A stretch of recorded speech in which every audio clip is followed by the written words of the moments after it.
When I was born in Karlsruhe on September 18, 1916, my father was fighting as a German soldier in France after Hitler came to power. In 1933, the employment situation eased considerably, and I was able to secure a position as an apprentice dental technician. I intended to become a dentist. I completed my apprenticeship and was ready to continue my training when I was drafted into the German work service. Unlike most other young German men who was sent far from home, I was assigned to work strengthening the West Wall fortifications along the Rhine River. Our camp was located about 10 miles from my home between Karlsruhe and Rad. I was drafted into the German army directly from the German work service with orders to report to the Baron von Forner barracks in Cairo on November 15, 1938. The evening of August 26, 1939, I sat with my father over a glass of beer in the local tavern. The men spoke of work in their gardens and fields. I listened attentively until two military policemen entered and came immediately to my table. According to military procedure, I stood up. "Your papers, please," one said with a dead serious face. "Do you have a bicycle with you?" "Yes, certainly," I said, and wondered if it still worked. "You are ordered to report back to the barracks immediately." The barracks were in confusion. Comrades were busy packing. A friend was already working on my things. "What is going on here?" I asked. "Mobilization. Either they are playing around with us, or there will be war," they said. By midnight, the barracks were emptied, and we were camped in the woods. Our heavy machine guns were set up ready to shoot down enemy airplanes. The following night, we retreated to the West Wall. On September 1st, we learned that war had broken out as German troops had been fighting in Poland since 5 o'clock that morning. But where we were, the Rhine flowed peacefully. Nothing stirred. No shots could be heard. We carried on, as though on training maneuvers. The calm held. 14 days later, we heard the report of victory in Poland. Then we were taken out of our bunkers and marched to Mlaka. There we were loaded on trains and transported to the area around Cologne and Dorf. We were quartered in private houses and survived the bitter cold in warm beds. We threw away the food from the field kitchen and ate with the civilians who housed us. About noon on May 9, 1940, we were ordered to pack our belongings since we would not return to our quarters. In the early dawn of May 10, we crossed into Holland. We fired a few shots at a harmless fortress. Then the infantry began to run. Our assignment was to clean out a few pockets of resistance and to take prisoner entire battalions of soldiers. Near Lilla, we met a heavy barrage, our baptism of fire. In Onang on the Schelde, we encountered an English line regiment fortified on the other side of the river in a cement work that lay higher than our side and had a better line of fire. There we experienced war as our fathers had described it. The English surrendered after 2 days. They simply disappeared during the night.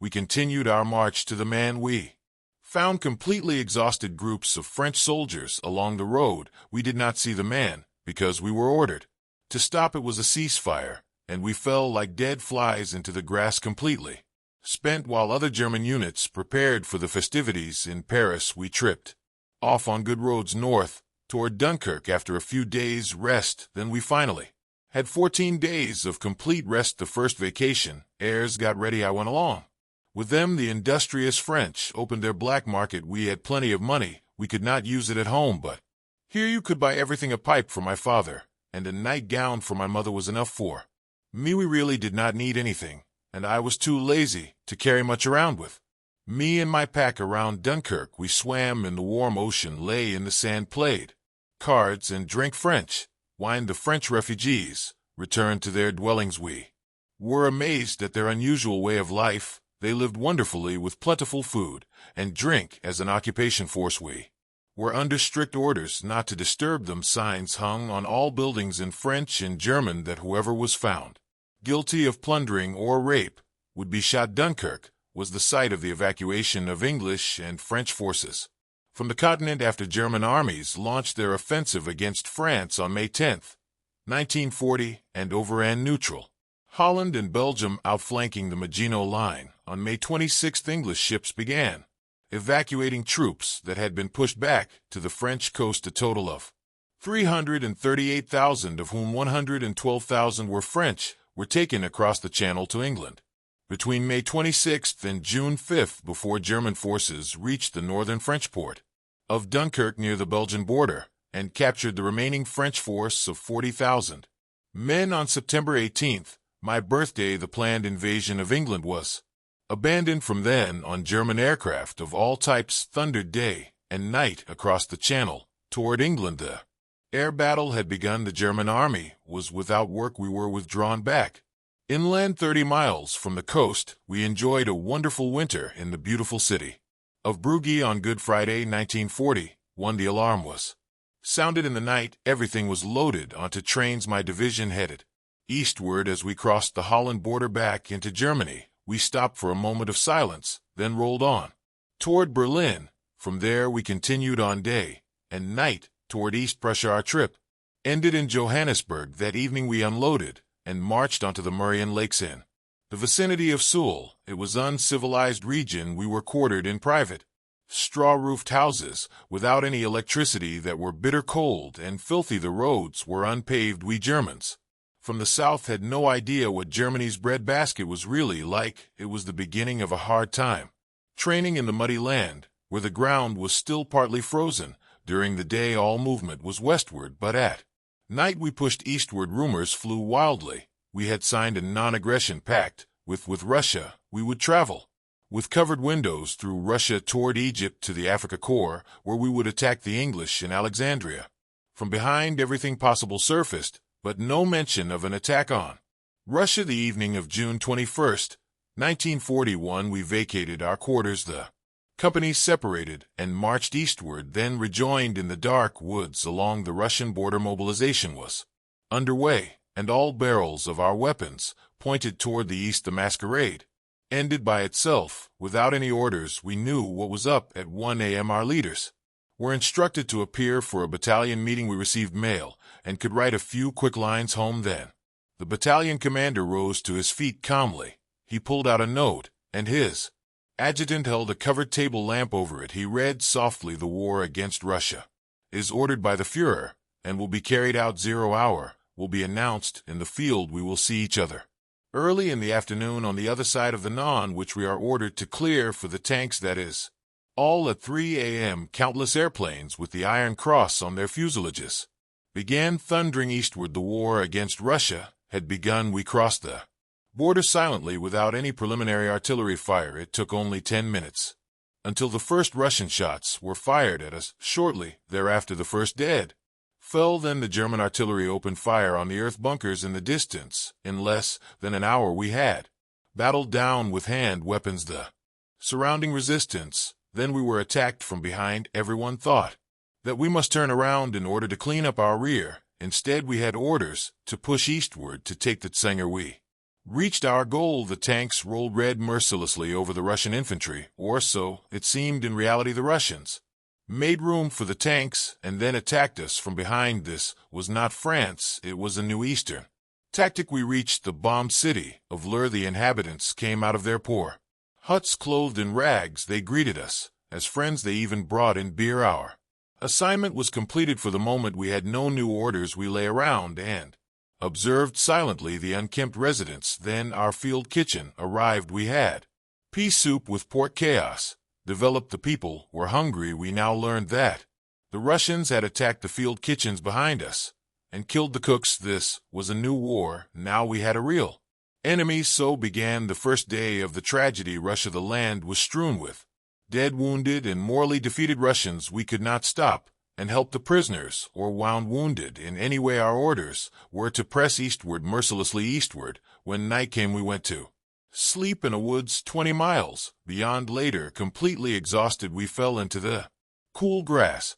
We were all plagued by a terrible thirst, but the water carriers returned from the next village with empty pails. The fleeing Russians had poisoned the wells. A sergeant and 8 others mounted horses about 4 o'clock in the morning. As it started to get light, 2 of the riders returned. God was with us. They had found a clean water source, and so it continued day and night eastward. There were a few small encounters, but we reached the city of Air, which had been laid low by bombs and tanks. We were met by battalions of Russian prisoners marching westward. No German soldier accompanied them. We pressed further eastward. Our goal was Smolin, the gate to Moscow, but the Russians did not open the gate. As we reached within 10 miles of the city, finally we were forced to halt. The sounds of battle reached us clearly. Fighter bombers and tanks were at work. We learned that a Russian general named Timoshenko, who was surrounded by German tanks and under air attack night and day, would not surrender while we dug into our foxholes to sleep and rest. The transportation of ammunition and provisions continued. Interrupted. Medics examined and bandaged the lightly wounded. We had lost 7 men and 3 horses on the march to Smolin. I received a grenade fragment in my right thumb. The stupid white bandage forced me to hide my hand in my pants pocket. 3 low-flying bombers came at us from the east. No one worried about it since we all considered them to be German planes with the exception of a couple of fighter planes. We had not seen any Russian planes. Suddenly we not noticed that the bombs they were dropping were intended for us. It was too late for us to do anything. Half a minute later we saw the terrible picture. Our company commander soldiers and horses were killed by bomb fragments and several were wounded. Medics cared for the wounded and others carried our dead comrades away. The dead horses and useless vehicles were pulled off the roads by teams of horses, and the company prepared to move out. We paid our last respects to the dead with birchy S, on which were placed their steel helmets. After a few days and nights, Smolin was completely encircled by our divisions. On August 6, 1941, the surrender took place. We captured 310,000 prisoners, 3,000 tanks, and the same number of artillery pieces. To this point our divisions had fought on foot over 750 miles in 6 weeks. We continued eastward, disturbed by minor skirmishes here and there. We knew from aerial reports that the Russians were massing their strength around the cities of Gorodish and Vyazma and were waiting for us. The push toward Moscow stalled before Vyazma and the entire middle sector of the East Front came to a halt. Battle lines were drawn and we were ordered to dig in. On August 27, 1941, we were shocked out of our midday sleep in a cornfield. Hand weapons cracked suddenly from the woods behind us. Our lines were not tight. The soldiers were either asleep or playing cards. A Russian cavalry troop slipped past us unnoticed and opened fire with machine guns. They were cut down in a dance of fire from our machine guns. The dead numbered 300. They were sent to their deaths for no reason by some crazy commissar. On October 2nd, 1941, the middle sector of the Eastern Front went on the offensive against Vyazma. Moscow. An artillery barrage of all heavy weapons, the worst that we had ever experienced, was launched against the surprised Russians. It was like the end of the world. The sun was blood red in the cemetery, like stillness. The German infantry feared, since the First World War, stormed the Russian positions. It was gruesome. Between the many dead men still moved who no longer had human faces. They shot with their weapons and threw grenades that exploded immediately, setting our clothing on fire. Later these were called Molotov cocktails. For 7 days and nights we stood almost continually in close combat with the steadfast Russians. Early on the morning of the 7th day we finally reached the edge of the woods in the area of Wool Lamps. On October 14th, 2 spent Russian machine gun bullets hit my lower left leg. They bandaged me carefully and set me upon a saddled horse. I rode as quickly as I could to the main first aid station. There I was given papers sending me home. But it took time at the main first aid station. In Vyazma, the first wave of wounded had been transported, but there were still a large number who could not be moved. That kept the medical personnel busy. Those with light wounds like me had to be satisfied with a fresh bandage. Finally, on the 3rd day after my arrival, they carried me to the operating table. The operating room looked like a butcher shop, and medics worked near collapse, rolled up sleeves, bloody hands, and blood-smeared clothing, while a few miles away destruction was in full force. A doctor and medic looked at my leg almost with humor. It was swollen from the ankle to the knee and red-brown in color, but not yet black. The doctor probed in the 2 bullet holes, but could not get through to the bones. The sergeant must be sent to Smolensk. We have no X-ray equipment here, he said. 2 Russian PR prisoners carried me out into a cold tent, and I was very satisfied. 2 days later we left for Smolin, riding in a truck. Through a light snowfall we drove up a hill and stopped in front of a large green-painted stone house. It was the hospital as far as Russian conditions go. It was quite comfortable, but naturally overfilled. A doctor was in attendance. When my bandage was changed, the wound had built up pus. He also probed around. Since there were no exit holes, they gave me a small narcotic, and when I came to senses, they showed me the 2 bullets. The points were damaged, but they had come from a far distance and had lost most of their power, the doctor said. These things only hit your bones, so that there are a lot of little splinters in your flesh. They have to work themselves out. It will take time. You are lucky we are sending you home in the morning. When I was wounded on October 14th, 1941, I was approximately 60 miles northwest of Moscow and among the advanced units in the drive for Moscow. Volokholamsk was not taken by the German forces until October 28th, 2 weeks after I was wounded. I traveled by train to Warsaw and then to Kabul. I was finally in Germany. We were then transported in buses, deloused, our uniforms taken to be washed, and our bandages changed by early afternoon on November 1st. We lay in wonderful fragrant beds provided with coffee and delicious cake by young ladies. Within a few hours, my fiancé knew about my situation. I obtained a telegram form, but only for Ellie. My parents received only a card. Parents were afraid of telegrams from or about their sons on the front. 24 hours after I sent off my telegram, my dear one shook me awake. She stood at my bed looking at me, fighting with her feelings. We hugged each other affectionately, and she cried and laughed at the same time. We looked at each other for a long moment of silence. There she stood, my Ellie, 18 years old, young, blonde, and beautiful. We left early the morning of November 11th, 1941, traveling over Nuremberg to Karlu, where I reported to the hospital in Tesa. The chief doctor looked at my papers immediately. Then he gave them back to me and turned to the window and looked out toward the dark, bare trees. After a while, he turned around and observed me attentively. How are you? You were in the middle sector. That is where my son is assigned to a main aid station.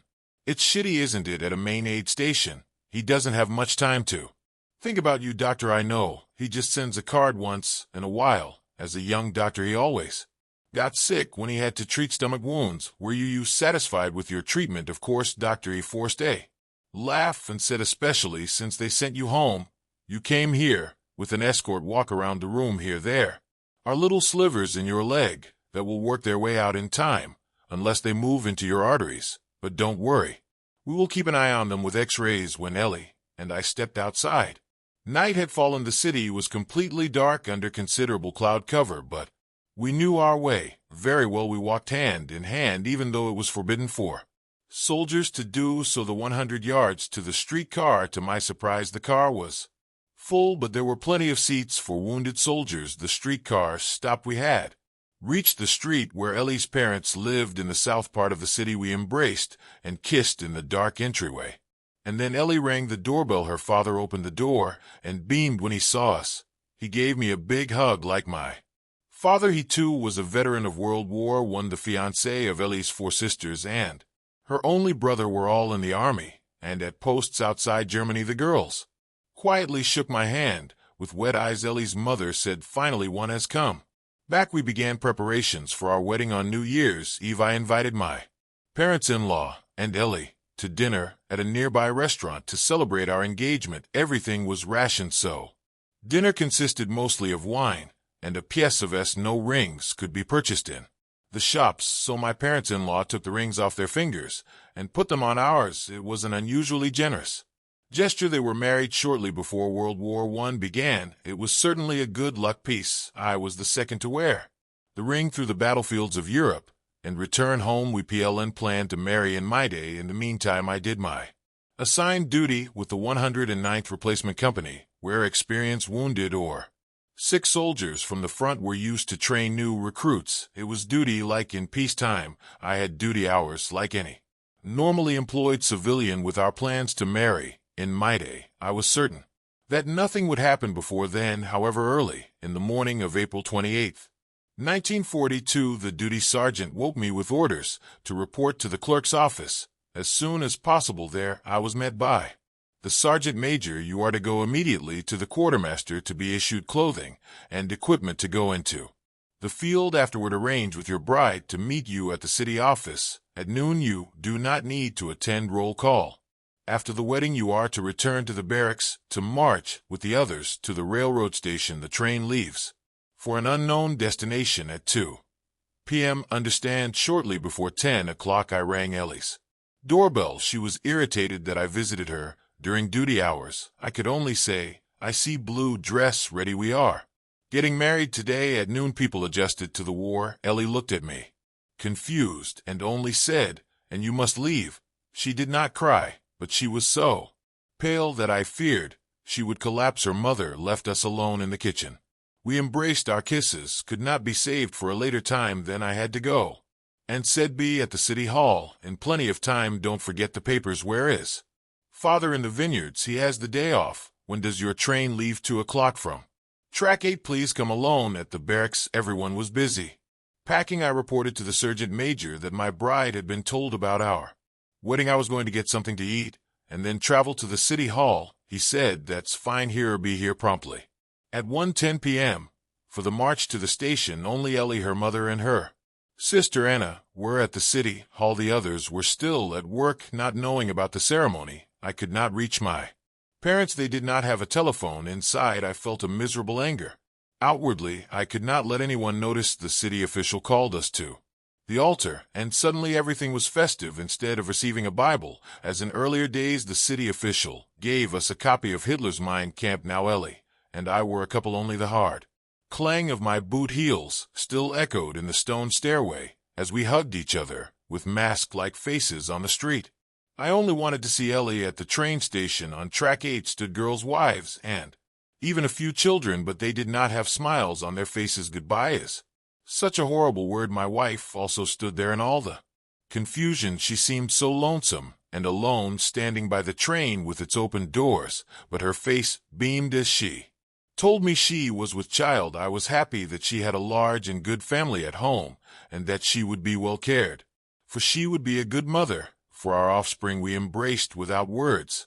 Everything had been said that was humanly possible. Quietly, but distinctly, I felt in my beating heart that I would see her again exactly at 2 p.m. The train rolled from the station early. The next morning we reached Berlin, where the train stopped at the Friedrichstrasse station. We had to get out. A small committee was waiting for us. We were loaded on army buses and taken to an army hotel. We were fed breakfast, and then a captain spoke to us men from Bonn, Hessen, and the Eifel. "I welcome you to the capital of Germany, Berlin. You will be our guests in the city for 3 days. You will stay here and be cared for. We will show you the SES in the city for 3 days. We visited museums, churches, castles, and monuments. Then they took us to the train station, and we continued eastward through Frankfurt OD to Rotterdam. There we underwent leadership training. We were treated like recruits the first week. The second week, we worked hard learning more about the use and care of hand weapons. The third week, we began early in the morning with a 3-mile run through the woods. Then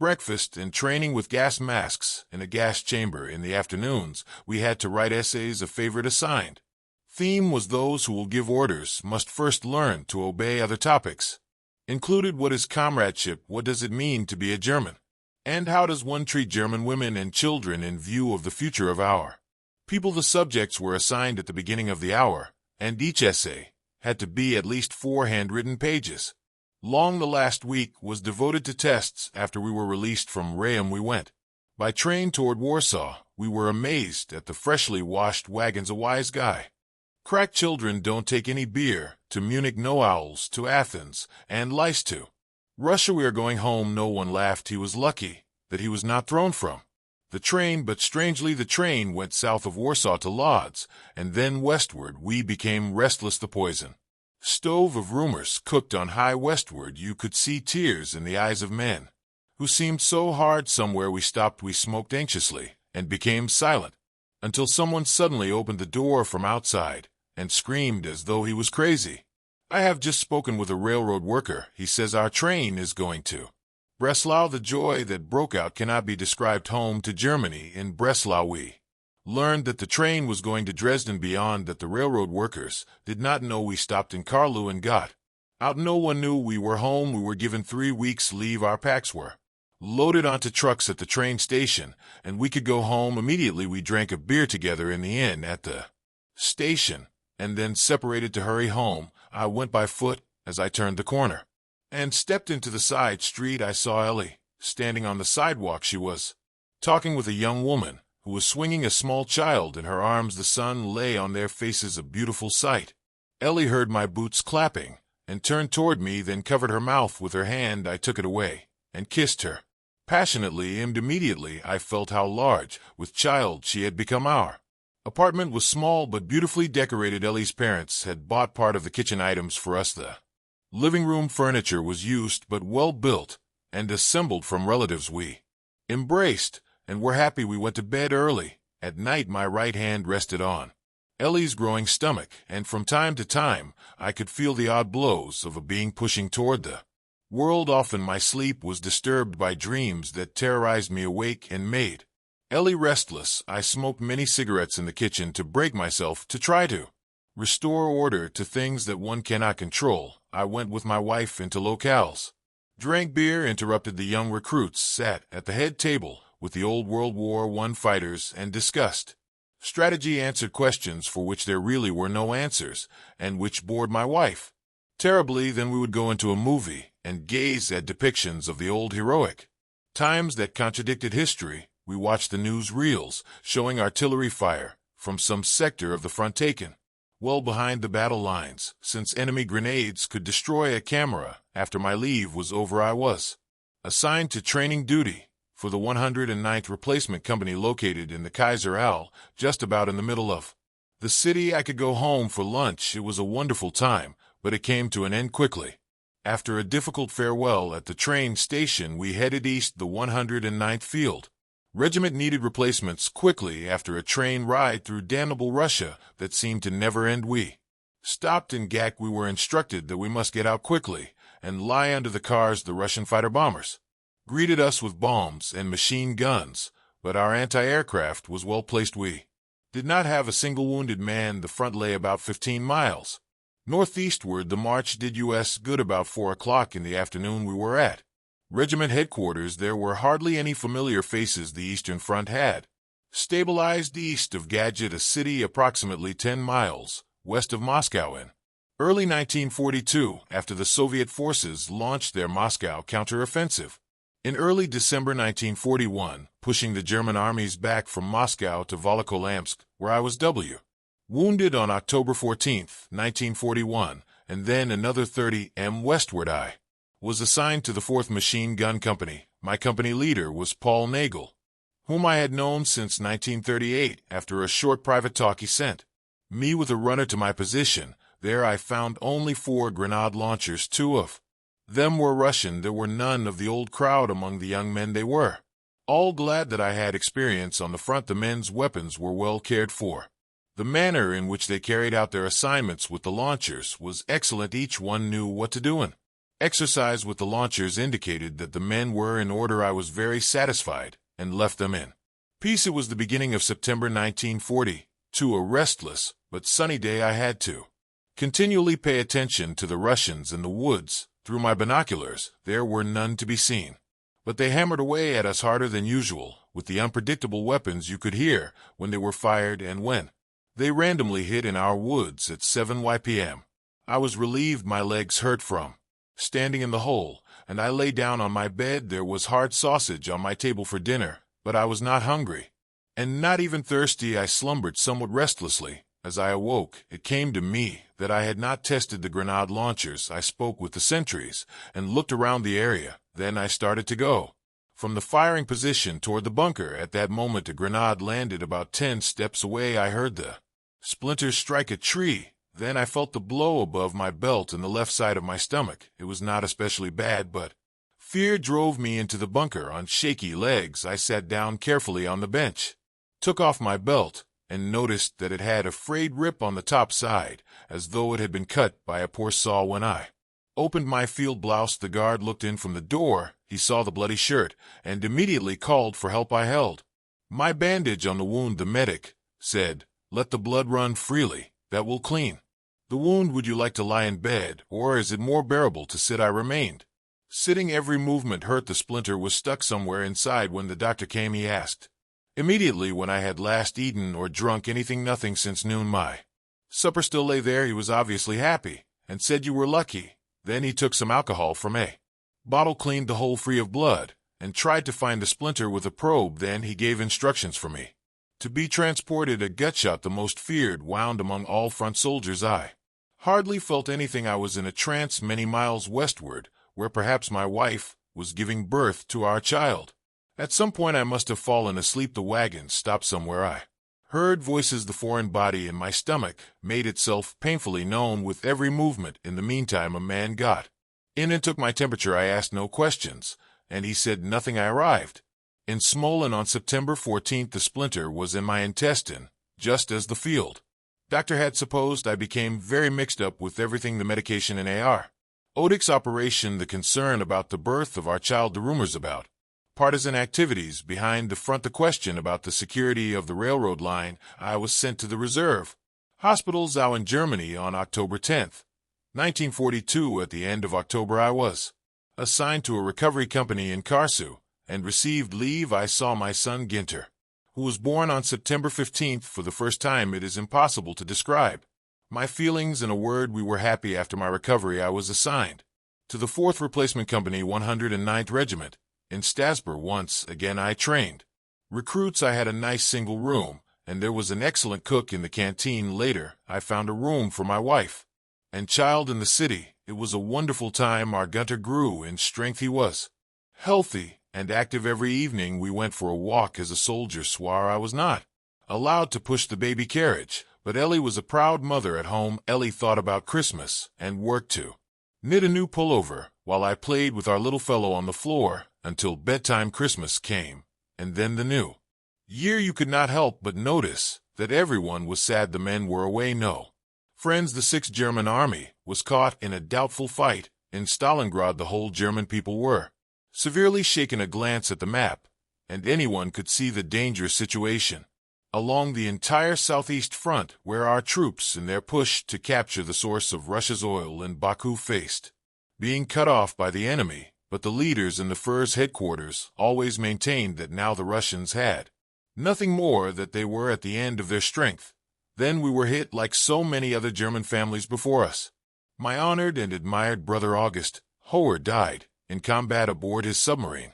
Stalingrad sank in ruins. Winds. The Russians won. 300,000 Germans devoured by the giant Russia. One of the objectives of the Russian campaign was the capture of the rich oil fields in the Caucasus region, known as Operation Blau. The offensive was stalled by heavy spring rains until June 28, 1942. Convinced that the Russian forces were nearly finished, a few weeks later Hitler ordered a major attack on Stalingrad, an industrial city on the Volga, about 560 miles southeast of Moscow. Originally known as Volgograd, the city was renamed Stalingrad in 1925 for Joseph Stalin because of his association with the city during the Russian Revolution, with Stalin directing the Russian fight against Hitler's troops. Stalingrad was important not only as an industrial center and gateway to the Volga and Caucasus areas, but also as a symbolic objective for the German forces against the advice of his generals that it was impossible to conquer the Caucasus oil fields and Stalingrad. At the same time, Hitler insisted that the battle go forward. German troops began attacking the city on August 20th, 1941. After a period of heavy air raids, by September 13th the Germans were in the outskirts of Stalingrad, where each yard they advanced was taken with great difficulty. On November 19th the Soviets began a successful counteroffensive designed to cut off approximately 300,000 German troops of the 6th Army by a Piners movement in the German flank. Completely encircled the 6th Army. Commander General Friedrich Paulus requested permission to break through the Russian lines to the southwest, but Hitler ordered Paulus to hold his position at all costs and promised that a relief effort would be undertaken. The relief effort failed without adequate food, clothing, ammunition, and gasoline, and with intense pressure from the reinforced Russian troops. Paulus surrendered the German 6th Army on February 2nd, 1942. Of the 280,000 Germans initially in Stalingrad, 147,000 were killed, 990,000 taken prisoner, and 40,000 evacuated. Most seriously wounded, only a few thousand of those captured at Stalingrad returned to Germany after the war. Among those was General Paulus, who as a prisoner of war publicly condemned Hitler and Nazism.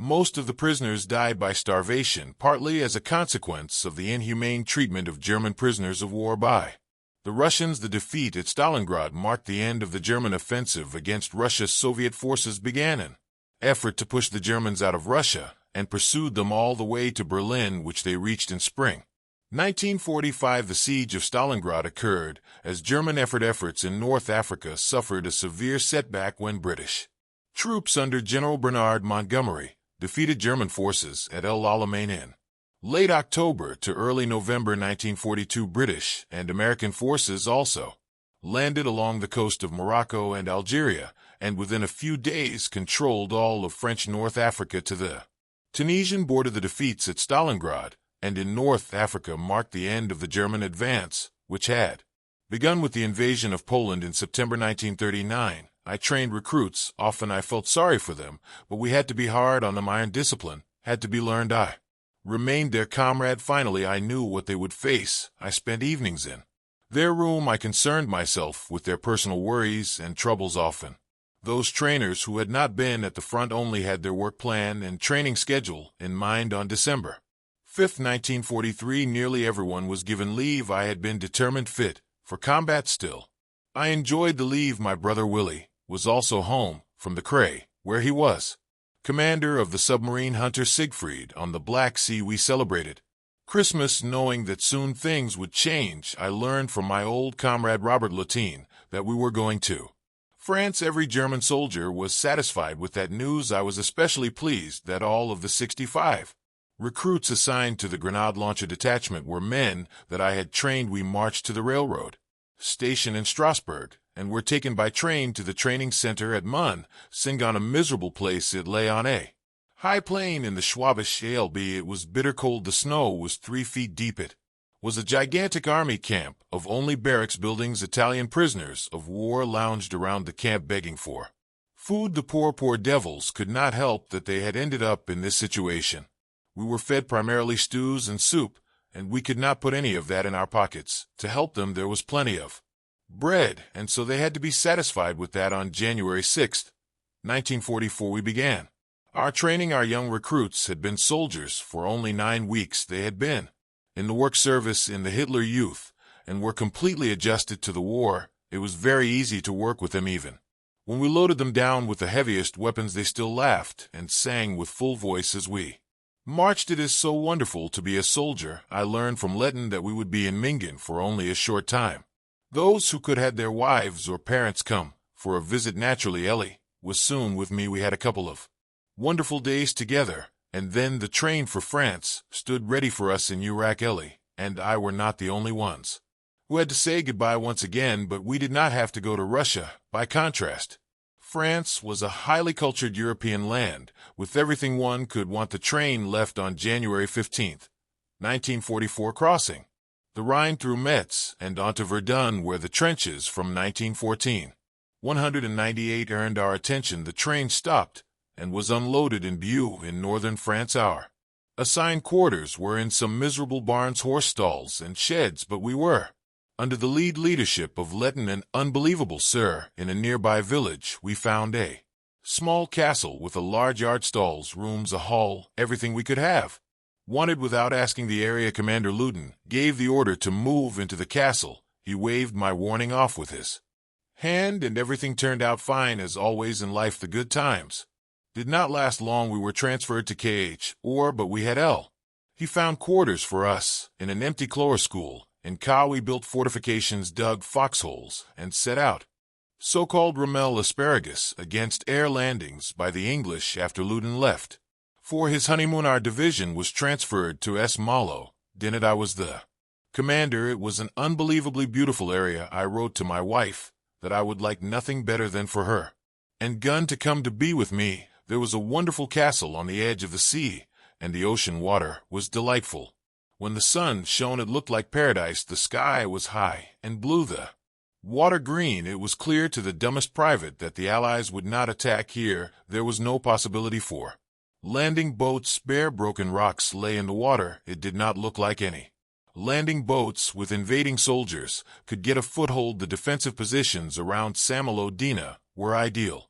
Like on nearly every evening, I stood on the terrace of a bunker with a captain the observer for the heavy artillery. The date was June 5th, 1944. Our watches indicated it was 11:10 p.m. as our binoculars dropped to our chests. Certainly not today, the captain said. Look, here are the waves are so high, the night is too bright. If any warships appeared on the horizon, I could knock them out of the water with my artillery. Let's go. Until morning we separated, and I went to those on watch. The beach was secured with barbed wire and mines, but because of the ebb and flow of the tide, they were constantly in need of repair. The men on duty were all at their weapons and wide awake. The telephone rang exactly at 1:10 a.m. The report was that Allied airplanes were dropping dolls in the north that exploded when they were touched. I passed the report on immediately to our men. A little later, the company leader was on the telephone.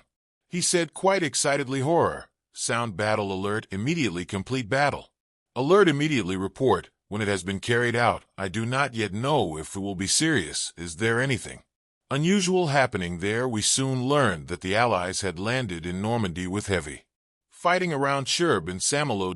Nothing stirred on June 9th, 1944. We were pulled back to the north. The Americans had secured a strong foothold, and because of their total air superiority, we could only march at night. Our division was hard-pressed. Differences of opinion among our leaders tore regiments, even battalions apart. Casualties mounted because of the strength of the American air power. By June 15th, 1944, the Americans had reached Eslant. We were pulled out of the advance and attached to the heavily embattled 91st Division. Now for us the fight began. 2nd July 1944, the heavy American grenades explode, bringing death and destruction to our positions. The air is saturated with iron and the stench of burned gunpowder. Rifle squad leader Sergeant Hagel and I spot an American machine gun position about 400 m away and destroy it.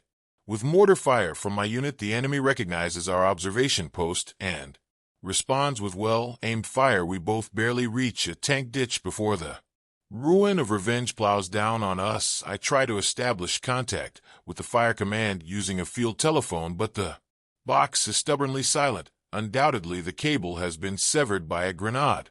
Before I can lay down the receiver, I am blinded by a dazzling flash, followed by a terrible detonation. My comrade collapses next to me, his eyes still wide open. A grenade splinter pierced his steel helmet and tore a fist-sized hole in the back of his head. I carry him on my shoulders to his company battle station. During the past few days, death has had a rich harvest. I return to my fire position, located about 200 m to the right and nestled in a cow pasture thickly planted with trees. I sit in our well-built bunker covered with thick tree trunks and still do not comprehend why I am still alive. The fire has decreased. Only a few seemingly misdirected grenades unsuccessfully seek a target. Instead of answering the disturbing questions of my comrades, I lift my canteen, filled with Calvados, to my mouth and stare through the opening of our shelter at the meadow, which has been plowed by American grenades. Gradually, the good alcohol brings me to my senses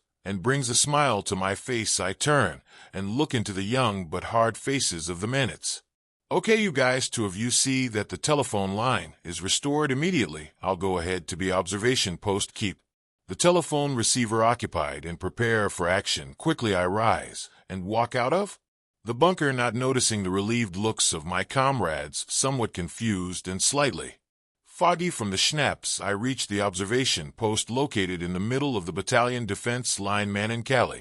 I shovel the fallen dirt out of the foxhole. Suddenly the telephone rings.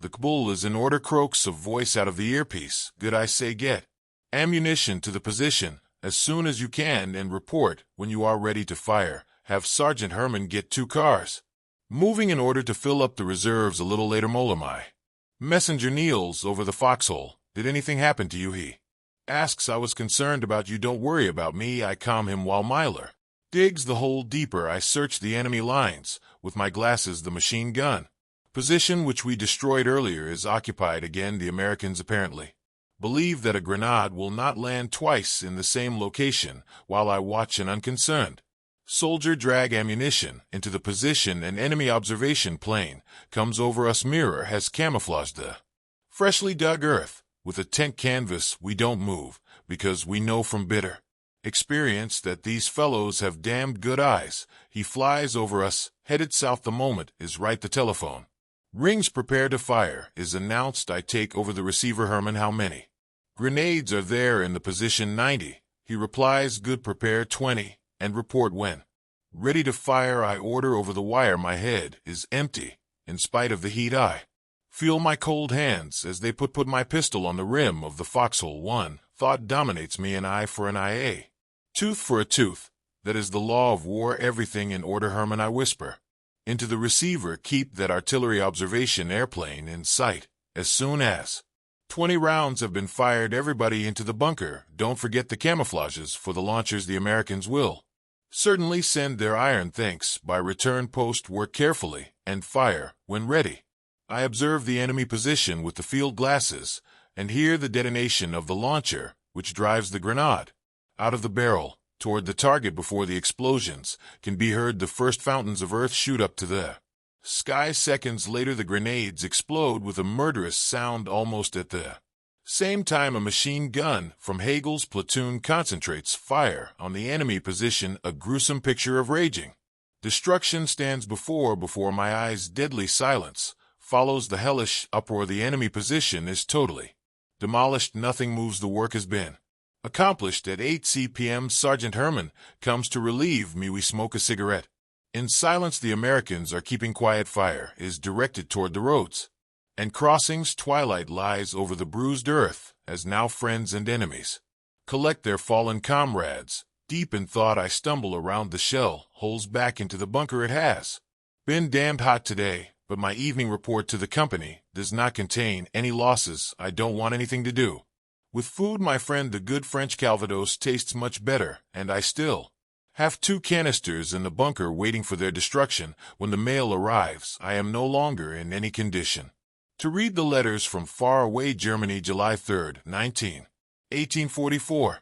I am awakened by the roar of an unfettered war machine and hurry to the bunker exit. The Americans send their usual morning greetings toward the main line of battle. Raging machine gun fire is heard. My platoon is ready for battle. The American shells explode with murderous sound in the neighboring cow pasture, where a fake position was built to deceive the spotting planes. Only 2 unfortunate cows and a cow stand with hanging heads, eating the shrubs which frame the meadow and serve as a fence. With a few jumps, I reach our mortar position, and I am greeted by the smiling crew. Finished sleeping? Sergeant asks the crew chief. You nightingales, who can sleep with all this uproar? I retort, it is now 9 o'clock, and I am informed that the Americans have been shelling us since 7:20 a.m. Why didn't you wake me up? Heron wouldn't allow it. You had a hard day yesterday and need your rest. The crew chief grins. I am honored with your love, pals. What happened in the meantime? I asked. About 5 o'clock, an American scouting patrol was captured, and because it did not return punctually, a whole company was sent to inquire about it. But the soldiers in front wouldn't allow the bad enemy to enter our territory. Now they are insulted and are throwing cracked peas into our garden. I am informed about 10 o'clock. I meet Herman at the battalion command post. The weather is beautiful and the front completely quiet. Too bad about the nice weather in the middle of the shitty rotten war. I greet Herman. You can't do anything about it. It's our turn. He forces a smile. I am sorry, but you are right, I answer disgustedly, and unfasten my canteen. I remember the Frenchmen we saw who were going swimming with their girlfriends, while we Germans were hurrying with forced marches to the landing beaches to defend France from the invading troops. That's the way it goes. He grins like an old drunkard as I hand him the canteen filled with Calvados. I believe we all will become drunkards who will have to be treated in hospitals after the war. We are really lucky that the stuff is lying in nearly every cellar. It is something that we missed in Russia, but then Ivan fired at us day and night, and all of that on a sober stomach. That forced many to change their pants fast if they did not want to dirty themselves. I smile and also take a healthy swig. Stop talking about Russia, Herman raves, otherwise my entire body starts to tingle. Calm down. I would rather be in France, despite the American superiority in material. The only thing I don't like is the slack manner in which the war is conducted. I confide to him, oh well, the main thing is that our division is in order and nothing can shake it. We have to hold out until the leadership is able to survey the situation and can bring battle-hardened units into action. He tries to cheer me up. That may be true, I agree with him, but I favor a strongly LED attack instead of squatting in our holes, waiting for the Americans to land their troops. Besides, it still puzzles me how Cherbourg could fall. A lot has happened in the last little while that we cannot explain, and it is better not to think about it, but simply worry about saving our own skin. Herman offers and squints at the enemy line with the field glasses. Look 30 points to the right of that large poplar tree in the low shrubs.